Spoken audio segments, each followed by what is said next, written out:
6개월 만에 이것이 중국 경기 회복한다. 무슨 말일까요? 바로 이 말입니다. 중국 제조업 구매관리자 지수 말입니다. 이거 기준선이 50이 기준선이거든요. 50보다 높으면 경기가 좋아진다. 50보다 낮으면 경기가 나빠진다. 50보다 높으면 낙관적이다. 50보다 낮으면 비관적이다. 이렇게 볼 수 있는데 지금 2024년 3월 50.8을 기록했습니다. 완전 폭등했어요. 2월에 49.1이었거든요. 이게 3월에 50.1로 기록했습니다. 중국의 제조업이 살아난다는 신호예요. 와, 이거 여러분 지금 전체적으로 코로나19 때부터 쭉 한번 보자고요. 2020년 1월에 50이었습니다. 그리고 2월에 35.7까지 빠졌던 것이 3월에 52까지 올라갔었거든요. 52. 그러다가 말입니다. 쭉 밑으로 헤맸습니다. 50 밑으로 헤매는 경우가 많았습니다. 2023년 2월에 52.6을 기록했습니다. 지금 3월에 50.8이라는 것은 2020년 코로나19 위기 이후에 세 번째로 높은 숫자입니다. 뭔가 경기가 회복이 된다는 뜻인가요? 충분히 회복이 된다 그렇게 해석해도 무방하다 이렇게 느껴지시죠? 물론 뭐 중국 지표라는 게 어디까지 믿어야 되느냐 이것을 두고는 말이 많지만요. 어쨌든 중국 제조업의 구매관리자 지수가 50.8이 됐다는 건 충분히 우리가 느낄 수는 있다고 봅니다. 제가 중국의 지표가 전체적으로 뭐 올리기나 내려서 좀 조작이 됐을 거라고도 저는 감안을 합니다. 그러나 여러분 우리가 반드시 봐야 될 거는 추세선이거든요. 추세선은 여러분 웬만하면 거짓말하지 않습니다. 추세선은요 흐름이 그냥 그대로 좀 올라간다는 것 저는 보인다고 봐요. 3월에 제조업 구매관리자 지수 50.8이 됐다는 것 우리 주변국과 중국 내부의 어떤 지표를 보면 좀 좋아진다 그렇게 생각이 들 겁니다. 왜냐하면 말입니다. 중국이 돈을 지금 쏟아 부었잖아요. 기준금리도 내리고요. 은행의 지급 준비율도 역대 최저로 낮추고요. 여기에다가 대출 받아서 가라 하면서 말입니다. 주택담보대출은 금리를 더 내렸습니다.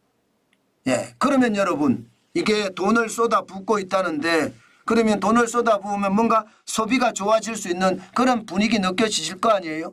소비가 좋아지면 제조 구매관리자 지수가 높아집니다. 여기에다가 우리 지표로도 중국 경제가 좀 좋아진다 이렇게 느낌이 있는 게 반도체가 지금 굉장히 많이 수출이 되고 실제 반도체 경기가 회복되는 모습을 지금 나타내고 있잖아요. 이것은 어떻게 생각하면 홍콩이나 싱가포르를 통해서 중국으로 반도체가 계속 많이 넘어가고 있다는 뜻.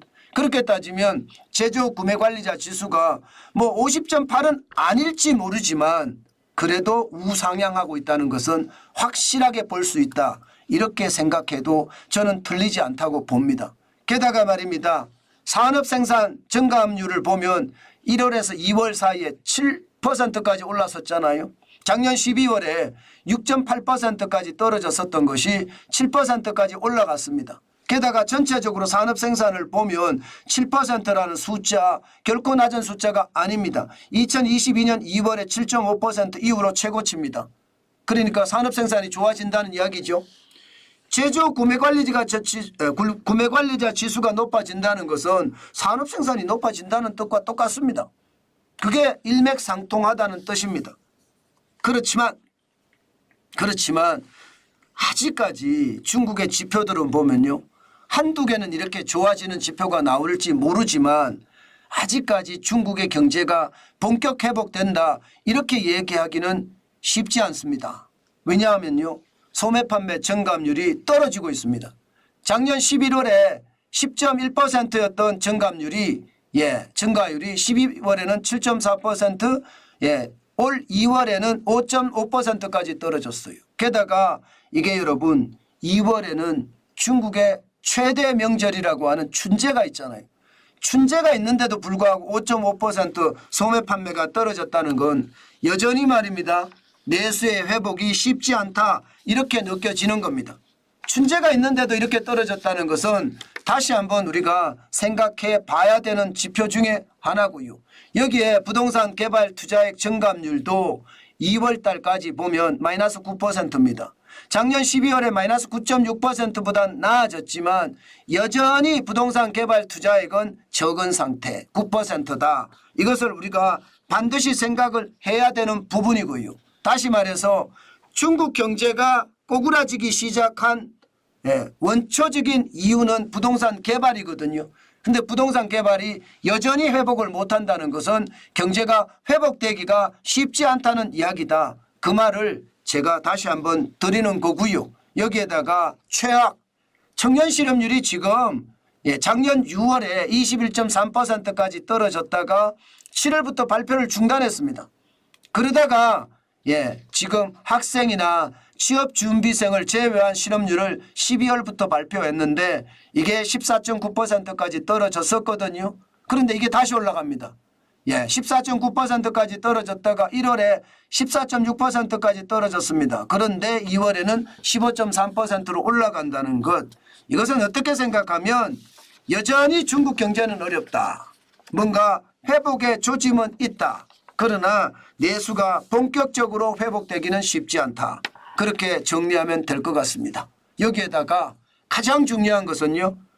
블랙스완이나 회색 코뿔소가 터지는 날 중국 경제는 더 꼬꾸라질 가능성 굉장히 높다. 그렇게 해석하겠습니다. 그만큼 말입니다. 지금 상황이 여의치 않다. 그 뜻입니다.